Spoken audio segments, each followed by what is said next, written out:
let's go back to these sounds. Let's go back to the sounds. And I just did that, like slow pace, because it was like, we're on our time. Like, I'm not about to put you on anyone else's time. I'm not about to like, Hmm. because we're at home. Like, this is us. So I just slow paced it. I really did. And I think parents get on like a little like, oh, they need to do this because they feel like their child's behind. They feel like the thing of it, the matter as far as teaching a concept, once they got it, they got it. And then you go forward from there. So it's just about them getting it, but still liking to do it in the process. You Hmm. don't want them to not like it. And that's what you was like, that you've already created a negative experience. That is so important because we want our children to love to learn. We don't want it to feel like a punishment. We don't want it to feel like something dreadful, like, here she come again with them books. Like, we don't want that Hmm. reaction. So bite sizes. I like that. I like that. Then you have Yeah, videos. that's So the you have goal. games. So then you have games, and everybody loves games. I love the formula. Thank you. Yes, indeedy. Can I ask you a question? Of course. It's kind of a loaded question, but you mentioned guilt earlier in your 8-year old. I feel like the topic of guilt is kind of controversial in like the Mm, parenting space. Like people have different opinions on it. How do you think about parenting guilt? And I'm sure you deal with it a lot with other homeschool families too. of course. I can only speak for me, right? But as far as guilt goes, I just know how much effort I put into my first.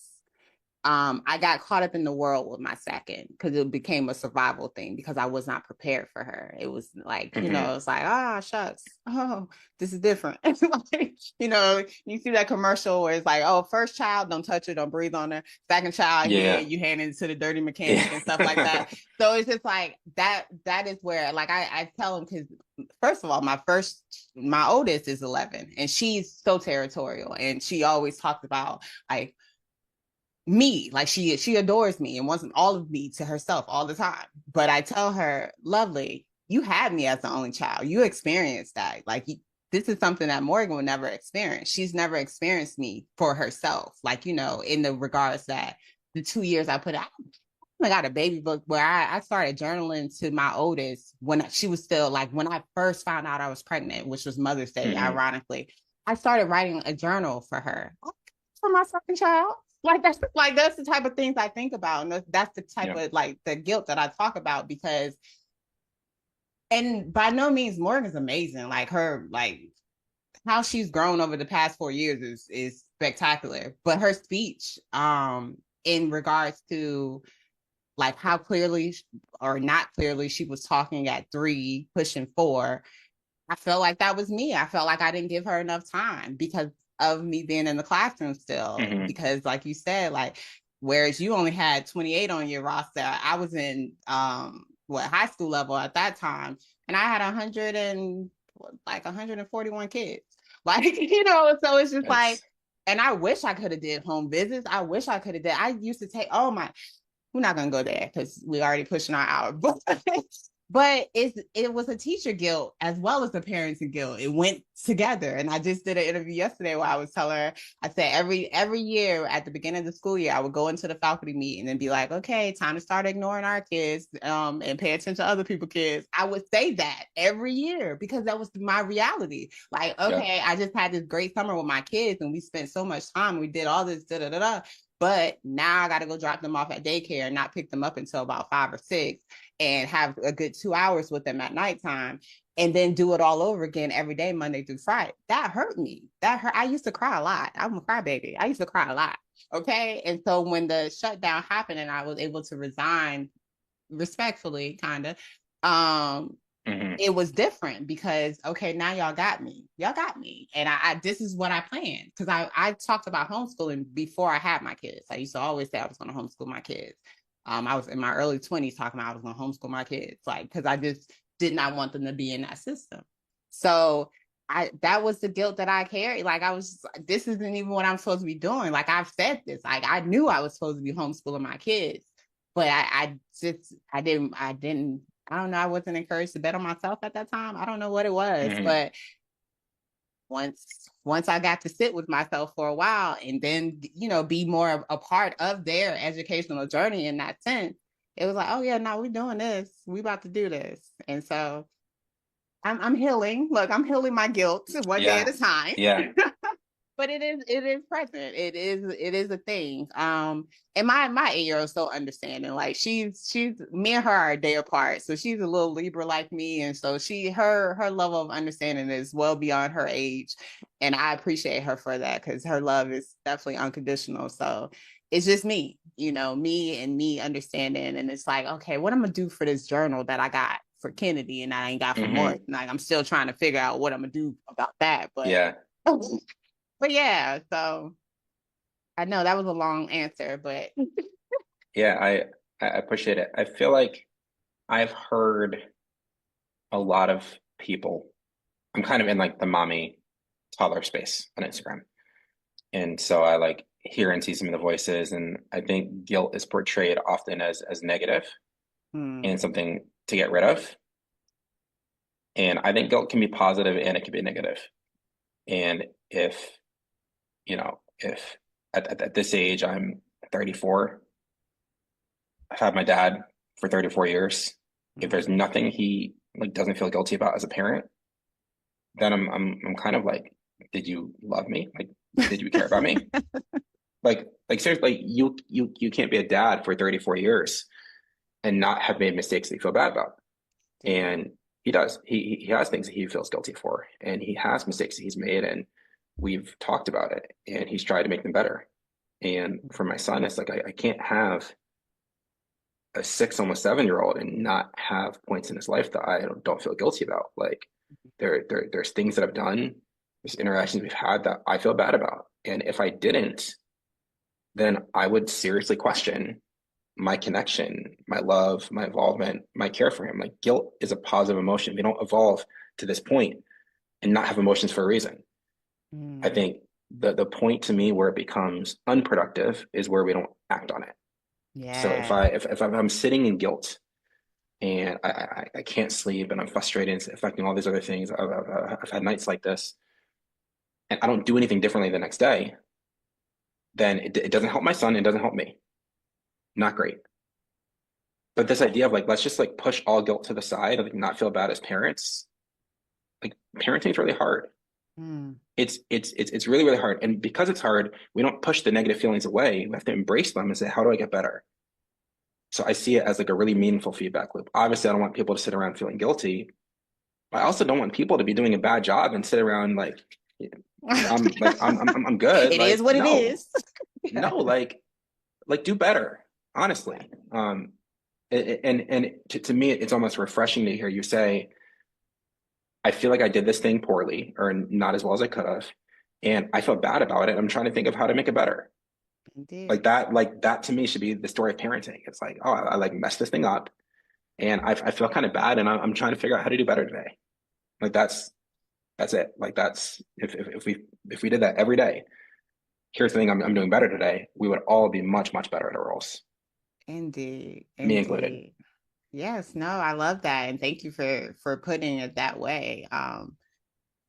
Because parenting is hard. Like it's it's no we don't get a manual to this. Like it's all Hmm. trial and error for real. And understanding that you are going to make mistakes and you are going to mess up, but apologies go a long way. Acknowledgement go a long way. Yeah, no, it's something you can definitely work through. Definitely work through. But I could see that and I'm gonna take that with me. Guilt doesn't have to be negative. Guilt does not have to be negative. Acknowledge it and grow from it. Reflect on Hmm. it. And do better. You know better, do better. That's the Exactly thing. right. Yes. Exactly right. So okay, where can we find teach toddlers can read and love every? Where can we find you? I am at Toddlers Can Read everywhere. The exception is the website is not toddlerscanread.com. It is toddlersread.com. Okay. That's a whole other can of worms we won't touch, but I cannot for the life of me acquire that domain. So toddlersread.com and at toddlers can read. Uh, Love Every's at Love Every on everything, and loveevery.com has the reading skill set. My website also points to it. So this to me, for parents who are looking to teach their kids to read, but don't feel like they have either the most engaging resources or the most fun resources. Maybe you don't feel like you have all like the knowledge that you need to be able to do it, or you want to like have to be thinking on the spot. Like we've made all the games for you. So I would definitely check that out. And then for parents who are looking for like a more minimal approach, like you don't want to buy anything, you don't want to use anything extra, my Instagram and YouTube are great places to go just for free content where you can just Yes. see like if you have a paper and pen, honestly like a stick and dirt, like you don't need a lot. Here's the method for how to do it, and you can translate this to your kid at home. Indeed. Thank you. And all those links will be available in the description as well. And before I let you go, sir, if there's not anything else that people should take from this, kind of like if they didn't hear anything else, like, oh, you made it all the way here, you didn't hear anything. These are 3 things I want you to take away with you. What would those be? I was getting ready for one thing to take away. 3. 3, sir. Number one, you are your child's primary teacher. Take it seriously, Mm. whatever seriously means for you. But you don't have to rely on other people. I don't think you should rely on other people. I think it's great when we have a partnership between parent and school and parent and other caregivers. But at the end of the day, it is your kid and you're responsible for their development. Number two, teaching your kid to read is relatively simple when you take a bite-sized approach and you don't try and chew off more than you can handle to start. We just do bit by bit. We do some sounds, we do some blending, we do it every day, and eventually it gets it, and we add a little bit more on. But you don't have to be intimidated to start. You don't have to feel like you're too far behind. Wherever your kid is at now, your job isn't to figure out where they should be. Your job is to figure out what their next step is and to teach that next step to them.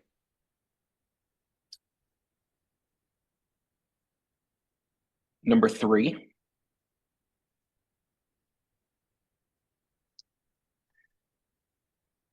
parenting intentionality, or maybe the other way around, intentional parenting, I think it is what I care about more than reading, which is thinking about your kid and your environment and your situation and just trying to do what's best for them. It's not perfect parenting. There is no perfect, but it's just being really cognizant of like, here's who my kid is.